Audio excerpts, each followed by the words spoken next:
चलिए तो next topic हम लोग स्टार्ट करते हैं। अभी हम लोगों ने पॉजिटिव फीडबैक देखा। एक्चुअली ये पॉजिटिव फीडबैक का कंसेप्ट हम लोगों को ऑसिलेटर्स में यूज किया जाता है। Oscillator is based on positive feedback concept. तो first of all we will study what is oscillator. ठीक है, ये टॉपिक सिविल को भी पढ़ना है, मैकेनिकल के साथ साथ ये टॉपिक सिविल को भी है ना हम डाल देंगे। सिविल वाले स्टूडेंट भी इसको देख सकते हैं, स्टार्टिंग फ्रॉम पॉजिटिव फीडबैक और फीडबैक फीडबैक से ही डाल देंगे ताकि वो लोग भी इसको देखे, पूरा डिटेल में आप कवर करें। बीच से कोई भी चीज उठा के नहीं पढ़ना है, आपको इनिशियली पढ़ना है, सब एक दूसरे से रिलेटेड है। तो let us start. Oscillator. Oscillator क्या है? बहुत ही इंपॉर्टेंट डिवाइस है इलेक्ट्रॉनिक्स के में। और इलेक्ट्रॉनिक्स जो आप बहुत सारे डिवाइसेस देखते हैं उसमें ये एक कंपोनेंट के रूप में लगा होता है। ऑसिलेटर एक इलेक्ट्रॉनिक डिवाइस है जो इलेक्ट्रॉनिक सर्किट में लगा होता है। ऑसिलेटर का क्या काम है? ये एक सिग्नल जनरेटर होता है, ये इलेक्ट्रिकल और इलेक्ट्रॉनिक सिग्नल को जनरेट करता है। ऑसिलेटर क्या काम करता है? सिग्नल को जनरेट करता है। चलिए हम इसके डिफिनेशंस को देखते हैं। सिग्नल को हम जो जनरेट करते हैं, सिग्नल हमारा साइनोसॉइडल भी हो सकता है, नॉन साइनोसॉइडल भी हो सकता है। साइनोसॉइडल मींस जो साइन और कॉस के फॉर्म में चले। नॉन साइनोसॉइडल मतलब हो सकता है कि वो ट्रायंगुलर हो, रेक्टेंगुलर हो या any other type of signal हो। तो चलिए हम लोग देखते हैं ऑसिलेटर क्या है। An oscillator is an electronic device which produces a continuous repeated alternating waveform without an input। बिना इनपुट के ये आउटपुट प्रोड्यूस करता है। कैसा आउटपुट प्रोड्यूस करता है? कंटिन्यूअस रिपीटेड अल्टरनेटिंग, में बी साइनोसॉइडल और नॉट। साइनोसॉइडल और नॉट। हम लोग अगर कोई ऑसिलेटर साइनोसॉइडल सिग्नल प्रोड्यूस करेगा, साइनोसॉइडल सिग्नल कहने का मतलब आप समझ रहे हैं ना, साइन या कॉस के फॉर्म में होगा। You can see this is a type of sinusoidal signal. ये साइन के फॉर्म में चल रहा है, ठीक है ना। ट्रिगोनोमेट्री में हम लोग साइन फंक्शन पढ़ते हैं, तो ये साइन सिग्नल है। और अगर हम कोसाइन की बात करें तो कोसाइन सिग्नल हमारा होगा, वो कॉस के टर्म में चलेगा। बिल्कुल इसी टाइप से होता है कोसाइन सिग्नल हमारा होगा, this type of cosine signal. तो अच्छे से बनाइए। We can take the scaling also, हम स्केलिंग करके कोसाइन सिग्नल बना सकते हैं। This is your cosinusoidal signal, ठीक है। इसके अलावा कुछ नॉन साइनोसॉइडल सिग्नल भी होते हैं। कुछ नॉन साइनोसॉइडल सिग्नल आपका कैसा होगा? तो it will be like this. ये हमारा नॉन साइनोसॉइडल सिग्नल है, ठीक है। तो ऑसिलेटर ये सारे सिग्नल को क्या करता है? प्रोड्यूस करता है। और जो ऑसिलेटर साइनोसॉइडल सिग्नल को प्रोड्यूस करता है उसको साइनोसॉइडल ऑसिलेटर बोला जाता है, ठीक है। तो साइनोसॉइडल ऑसिलेटर बोला। तो डिफरेंट टाइप ऑफ सिग्नल, ये हमारा साइन सिग्नल है। इसको अगर ऐसा दिखाएं एक्सिस लेकर के तो ज्यादा क्लियर होगा। साइन सिग्नल है, but a sine signal, sine के तरह ग्राफ होगा इसका। ये कोसाइन सिग्नल है तो कोसाइन के तरफ ग्राफ होगा। कलेक्टिवली दोनों को हम लोग साइनोसॉइडल सिग्नल बोलते हैं। तो ऑसिलेटर क्या है? हमारा एक इलेक्ट्रॉनिक डिवाइस है। एक मैकेनिकल ऑसिलेटर भी होता है जिससे ऑसिलेशन प्रोड्यूस होता है, ठीक है। आप लोग जानते होंगे, मैकेनिकल के स्टूडेंट को तो पता होगा, ठीक है, कि कौन सा मैकेनिकल ऑसिलेटर होता है जो मैकेनिकल वाइब्रेशन को प्रोड्यूस करता है। लेकिन यहाँ पे हम लोग जो ऑसिलेटर पढ़ रहे हैं वो इलेक्ट्रॉनिक ऑसिलेटर को पढ़ रहे हैं। तो ये बिना इनपुट के आउटपुट प्रोड्यूस करता है, ठीक है।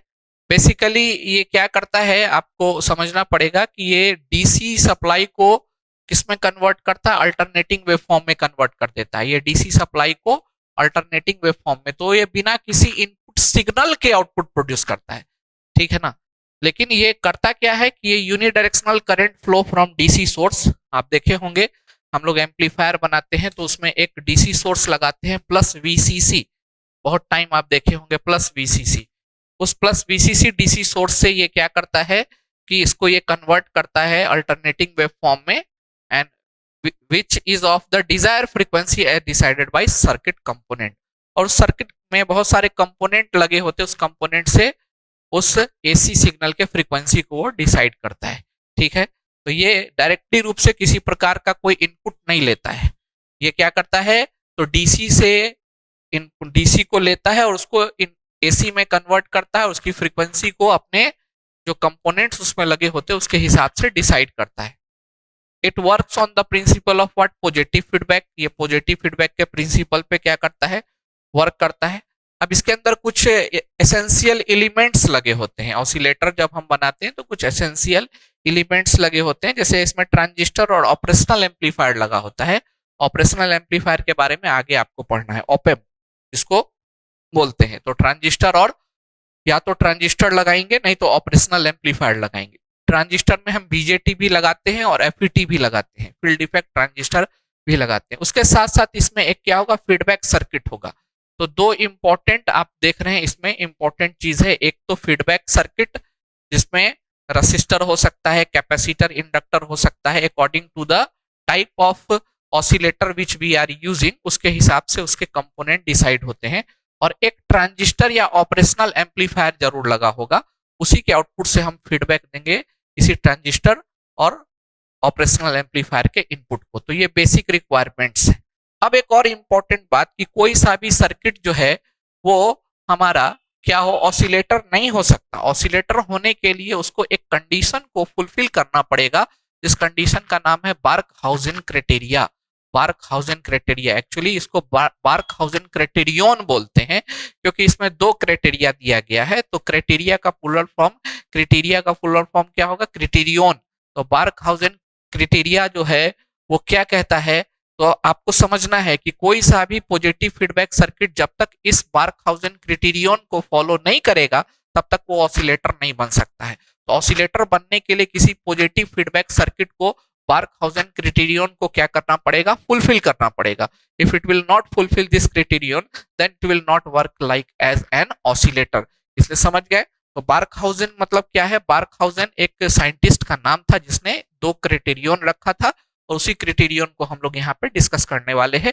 आपके सिलेबस में क्लियरली मेंशन किया हुआ है Barkhausen criterion for sustain oscillation. और ऑसिलेशन होने के लिए ऑसिलेटर क्या प्रोड्यूस करेगा, सिग्नल प्रोड्यूस करेगा। कैसा, फ्रीक्वेंसी सिग्नल, उसको हम ऑसिलेशन बोलते हैं। ऑसिलेशन मतलब आप समझते हैं टू एंड फ्रो, है ना, ये ऑसिलेशन वेव का होगा।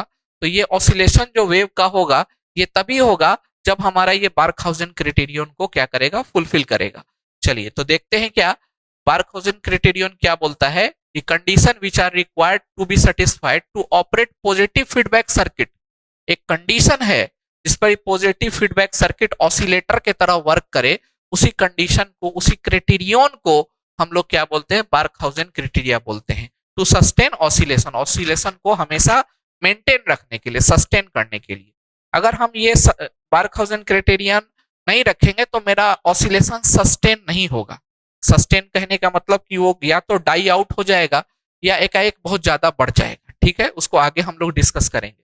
तो क्या बोलता है बार्कहाउज़ेन क्राइटेरिया कि अगर पॉजिटिव फीडबैक एम्पलीफायर है जिसका वोल्टेज गेन इतना होता है, जो कि अभी अभी मैंने आपको डिराइव करके बताया है, अगर ये वोल्टेज गेन है तो बार्कहाउज़ेन क्राइटेरिया ये स्टेट करता है कि the magnitude of A product of open loop gain.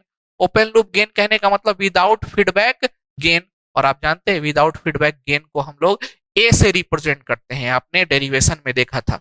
तो उस ए को हम विदाउट फीडबैक गेन भी बोलेंगे और ओपन लूप गेन भी बोलेंगे। ठीक है, जबकि एएफ को क्या बोलेंगे, विथ फीडबैक गेन या close loop gain. Open loop कहने का क्या मतलब है कि हमारा जो ये सिस्टम है ना वो इस टाइप का है, केवल और केवल यहाँ क्या लगा हुआ है, एक एम्पलीफायर लगा हुआ है। यहाँ पे क्या लगा हुआ है, एक एम्पलीफायर लगा है। यहाँ पे आउटपुट है, इसका वी नॉट से रिप्रेजेंट कर रहे हैं। यहाँ पे इनपुट है जिसको हम लोग वी आई से रिप्रेजेंट कर रहे हैं।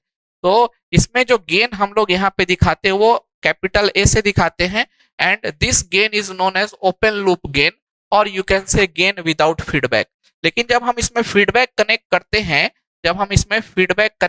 हैं, यहाँ से कैसे फीडबैक यहाँ पे लेते हैं, एक यहाँ समर लगाते हैं, ठीक है, और यहाँ से हम लोग फीडबैक नेटवर्क लगाते हैं। यहाँ से फीडबैक नेटवर्क हुआ, यहाँ एम्पलीफायर हुआ, ठीक है, और यहाँ हम लोग एक फीडबैक यहाँ लगाते हैं। तो जो अब गेन होता है, इसका तो गेन अभी ए ही है, लेकिन ये ओवरऑल पूरे सिस्टम का जो गेन होता है वो गेन हमारा होता है ए एफ, एंड यही गेन हमारा पॉजिटिव फीडबैक के केस में कितना आता है, ए वन माइनस ए बीटा। ठीक है, ये हमारा गेन आता है। तो this is called close loop gain. ये कैसा लूप गेन है? Close loop. और ये जो कैसा है? Open loop gain. तो ओपन लूप गेन कहता है magnitude of the product of open loop gain of amplifier, जिसको हम ए से दिखाते हैं, एंड फीडबैक फैक्टर और गेन बीटा इज यूनिटी। अब ये नीचे यहाँ पे लिखा हुआ है, ठीक है ना, ये हमारा स्टेटमेंट यहाँ पे लिखा हुआ है कि product of A beta, A beta, A आपका क्या है?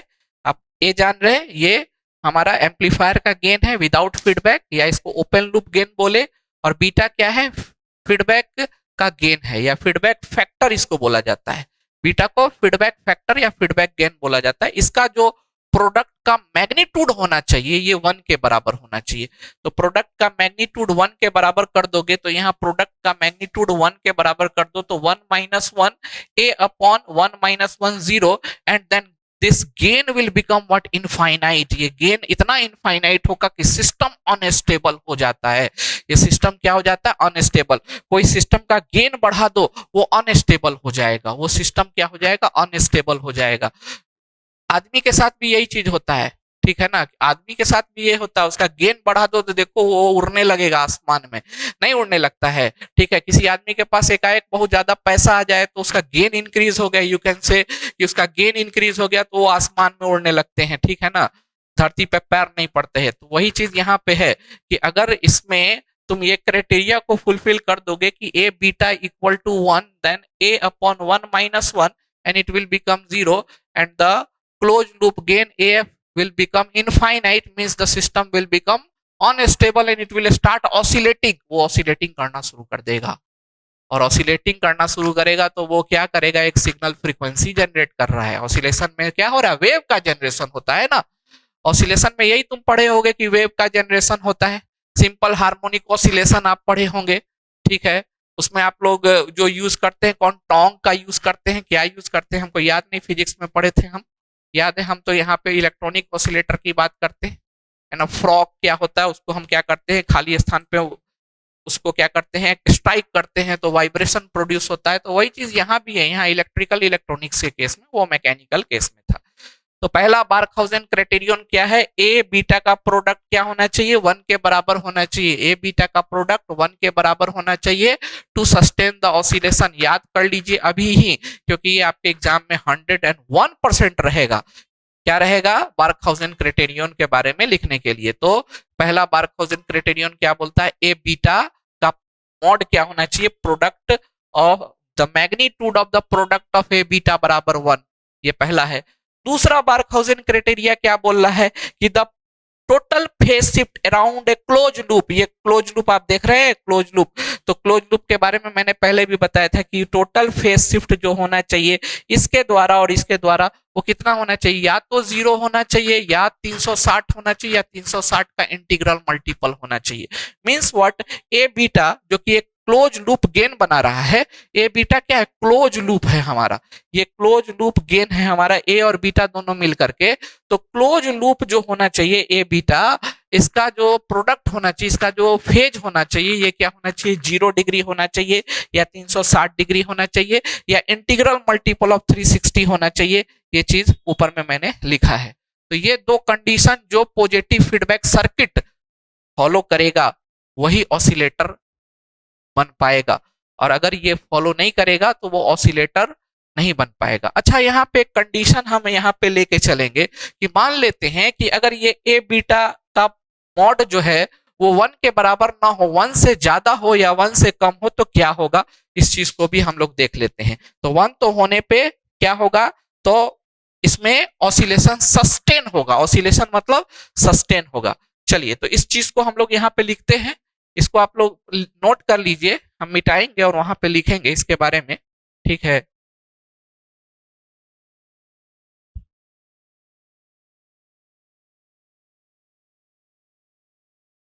इसको आप लोग नोट कर लीजिएगा। सिविल को भी डाल देंगे हम। तो खाली यहाँ पे लिखा हुआ है मैकेनिकल, तो ये मत समझना कि मैकेनिकल को है, ये सिविल को भी पढ़ना है। तो I can use this topic for civil 3rd semester also. उसको भी सिलेबस में ये मेंशन है ऑसिलेटर के बारे में, ठीक है। तो हम स्टार्टिंग फ्रॉम पॉजिटिव फीडबैक से डालेंगे। चलिए नोट कीजिए आप।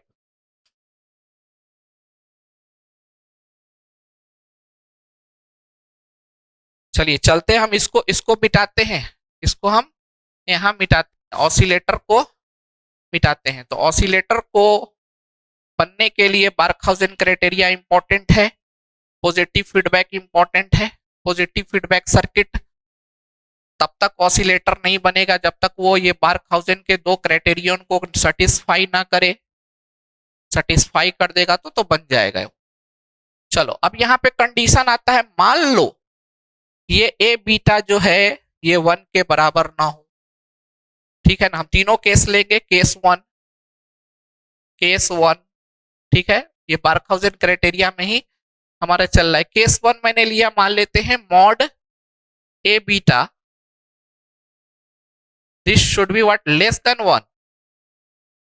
ठीक है, तो जो आपको आउटपुट वेव मिलेगा, जो आपको आउटपुट वेव मिलेगा, मान लो अगर किसी सर्किट में ये तुमने मेंटेन कर दिया, कोई फीडबैक सर्किट में आपने ये मेंटेन कर दिया, ठीक है, तो you will get this type of output circuit. इस टाइप का आउटपुट आपको मिलेगा वेव फॉर्म के रूप में। यहाँ पे time and this is what, मान लो हम एक्स टी मानते हैं वो आउटपुट सिग्नल, या वी मानो, we not, you will have here we output and you will get this type of output, ऐसा आपको मिलेगा।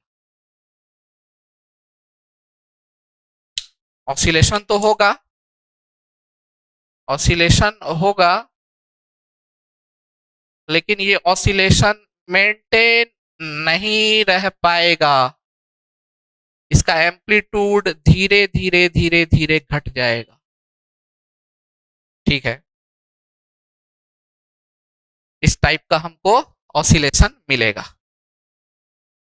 इस प्रकार के ऑसिलेशन को हम लोग डैम्प्ड ऑसिलेशन बोलते हैं। आप पढ़े होंगे डैम्प्ड ऑसिलेशन के बारे में मैकेनिकल में भी, जो डाई आउट हो जाए, आगे चल के जीरो हो जाए, तो this type of oscillation is known as what, damped oscillation. Damped oscillation, damped oscillation, this type of oscillation is known as damped oscillation. ठीक है, किस कंडीशन में, अगर ए बीटा की वैल्यू लेस देन हो। ठीक है, तो इस प्रकार के ऑसिलेशन को हम लोग है ना डैम्प्ड ऑसिलेशन का नाम देंगे, और कंडीशन क्या होना चाहिए, ए बीटा लेस देन 1 होना चाहिए। तो ये हमारे लिए फेवरेबल नहीं हुआ, ये हमारे लिए फेवरेबल नहीं हुआ। सो केस 2, केस 2 हम लोग देखते हैं। केस 2, केस 2 में हम ए बीटा को अब 1 ले लेते हैं, जो कि बार्कहाउजेन क्राइटेरिया भी बोलता है लेने को। इस केस में हमको बिल्कुल परफेक्ट ऑसिलेशन मिलेगा, इसको हम सस्टेन ऑसिलेशन बोलते हैं। इसको हम लोग क्या बोलते हैं, सस्टेन ऑसिलेशन। बिल्कुल परफेक्ट ऑसिलेशन मिलेगा हम। ये आउटपुट हमारा है वोल्टेज, यहाँ पे आप देख सकते हैं, you will have a sustain oscillation. ठीक है, पूरा ऊपर बड़ा हो गया है, इसको और नीचे कर दें। ठीक है ना, ये सस्टेन ऑसिलेशन के लिए हमको यहाँ पे जो मिलेगा, आप यहाँ से भी शुरू कर सकते थे, यहाँ से भी दिखा सकते थे, कोई दिक्कत नहीं है, साइन या कॉस आप दोनों ले सकते हैं। So you will get a perfect oscillation signal. ठीक है, परफेक्ट ऑसिलेशन इधर भी बनेगा, डॉटेड से दिखा देते हैं, यहाँ भी डॉटेड से दिखा देते हैं। So this is called undamped, undamped oscillation. और ये हमारे लिए अच्छा हुआ, और यही बात तो बार्कहाउजेन भी बोल रहा है, अनडैम्प्ड ऑसिलेशन मिलेगा, sustain oscillation. Undamped oscillation means what, you can से है, इसी को हम लोग क्या बोलते हैं, सस्टेन ऑसिलेशन, सस्टेन्ड ऑसिलेशन। ठीक है, अब एक तीसरा केस देख लेते हैं। कि अगर मेरा ए बीटा क्या हुआ, ग्रेटर देन 0 हुआ तो, ग्रेटर देन 1 हुआ तो केस थर्ड। अगर इसका प्रोडक्ट तो ए beta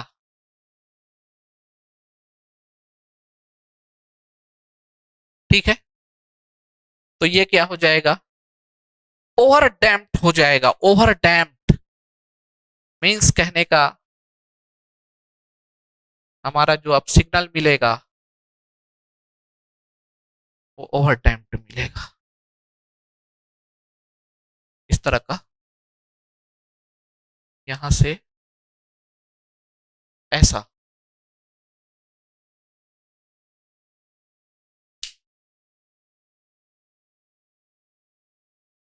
You will have this type of oscillation.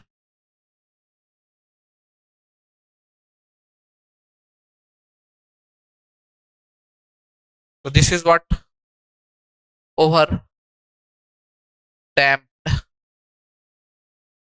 oscillation. ये ऑसिलेशन लिखा हुआ है, ठीक है, ऑसिलेशन लिखा हुआ है। तो आपने देखा कि बार्कहाउजेन क्राइटेरिया को अगर फुलफिल करेंगे तो हमको सस्टेन ऑसिलेशन मिलेगा। अगर इस क्राइटेरिया में पहले क्राइटेरिया को अगर फुलफिल नहीं करेंगे तो हमको इस तरह के ऑसिलेशंस मिलेंगे। इन तीनों में सबसे अच्छा ऑसिलेशन हमारा कौन सा होगा, तो this one is the perfect oscillation. ये हमारा परफेक्ट ऑसिलेशन होगा, ठीक है। चलिए अब इसी पर बेस्ड हम लोग टाइप्स ऑफ ऑसिलेटर देखेंगे। There are different type of oscillator.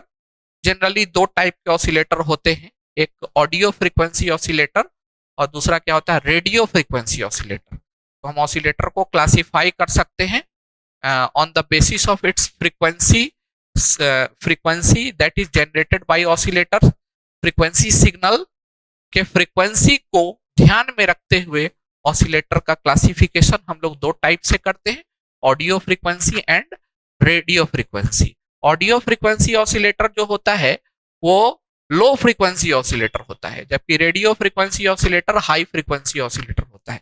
So we will classify the oscillator and later on, इसके बाद हम लोग क्लासिफाई करेंगे, आप इसको लिख लें।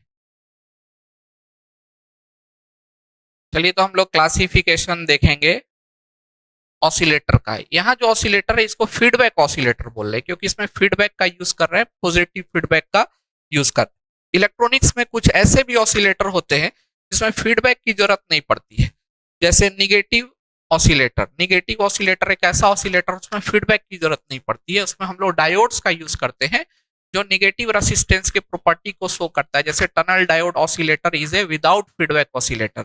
तो हम लोग विदाउट फीडबैक ऑसिलेटर की बात नहीं करेंगे, हमको यहाँ पे फीडबैक ऑसिलेटर की बात करनी है। तो क्लासिफिकेशन हम यहाँ पे करने जा रहे हैं। टॉपिक आप क्लासिफिकेशन का डाल लेंगे यहाँ पे। क्लासिफिकेशन हम लोग कर रहे हैं ऑसिलेटर का, किसका, फीडबैक ऑसिलेटर का। तो क्लासिफिकेशन ठीक है। तो क्लासिफिकेशन देखो, according to the frequency of the signal generated by the oscillator, according to the frequency of the signal generated by oscillator, feedback oscillator is classified into two types. First को हम लोग audio frequency oscillator बोलते हैं। First is your audio frequency, ठीक है। Audio frequency देखो short में हम फ्रीक्वेंसी लिख दिए, ऑडियो फ्रीक्वेंसी एएफ ऑसिलेटर, ठीक है। चलिए, और दूसरा हमारा क्या होता है, रेडियो फ्रीक्वेंसी ऑसिलेटर। दूसरा हमारा क्या होता है, radio frequency oscillator, RF oscillator. ये हाई फ्रीक्वेंसी होता है, रेडियो फ्रीक्वेंसी चलो ये पूरा लिख दिया, रेडियो फ्रीक्वेंसी ऑसिलेटर, ठीक है। आरएफ इसको बोला जाता है, RF oscillator. Audio frequency oscillator जो होता है ना, इसका रेंज बहुत कम होता है। जो हमारा ऑडियो रेंज होता है 20 हर्ट्ज से 20 किलो हर्ट्ज तक के फ्रीक्वेंसी सिग्नल को ये क्या करता है, प्रोड्यूस करता है। और ये हमारा ग्रेटर देन 20 किलो हर्ट्ज के सिग्नल को क्या करता है, प्रोड्यूस करता है। ठीक है, क्लियर है आपका? तो एएफ ऑसिलेटर, ऑसिलेशन नहीं, एएफ ऑसिलेटर, ठीक है, audio frequency oscillator, radio frequency oscillator.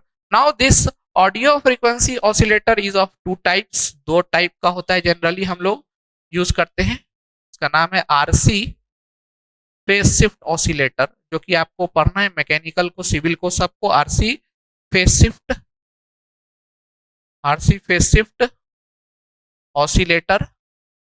R resistor और सी कैपेसिटर को डिनोट करता है। ठीक है, और दूसरा आप पढ़ेंगे Wien's bridge oscillator, Wien's bridge oscillator, Wien bridge oscillator.